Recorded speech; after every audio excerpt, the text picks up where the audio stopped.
தனியார் மருத்துவமனையில் மத நல்லிணக்க நோன்பு திறக்கும் நிகழ்ச்சி நடைபெற்றது. ராமநாதபுரம் மாவட்டம் தொண்டியில் ஏவிகே மருத்துவமனை உள்ளது. இந்த மருத்துவமனை வளாகத்தில் 1ஆம் ஆண்டு சமூக நல்லிணக்க இஃப்தார் எனும் நோன்பு திறக்கும் நிகழ்ச்சி மருத்துவர் சேகர் ஏற்பாட்டில் நடைபெற்றது. இந்நிகழ்வில் பரிவாளன் சபை தலைவர்கள், உறுப்பினர்கள், கிறிஸ்துவ பங்கு தந்தைகள், அனைத்து ஜமாத் தலைவர்கள், உறுப்பினர்கள் மற்றும் கவுன்சிலர்கள், பொதுமக்கள் என ஏராளமானோர் கலந்து கொண்டனர். அனைவருக்கும் நோன்பு கஞ்சி வைத்து கொடுக்கப்பட்டு நோன்பு திறக்கப்பட்டது. இந்நிகழ்ச்சியில் திருவாடானை துணை கண்காணிப்பாளர் உள்ளிட்ட பலர் கலந்து கொண்டார்கள்.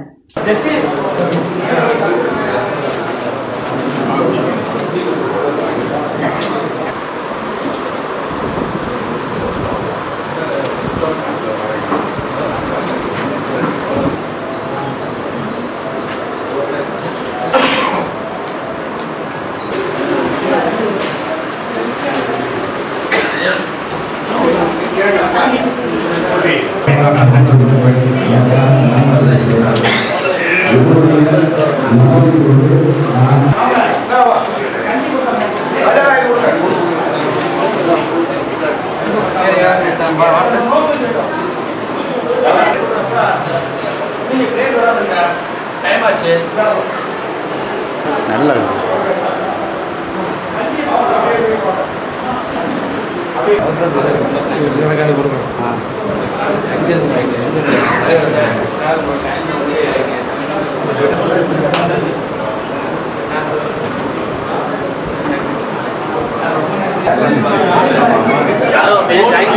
யாரோ போன் கீழே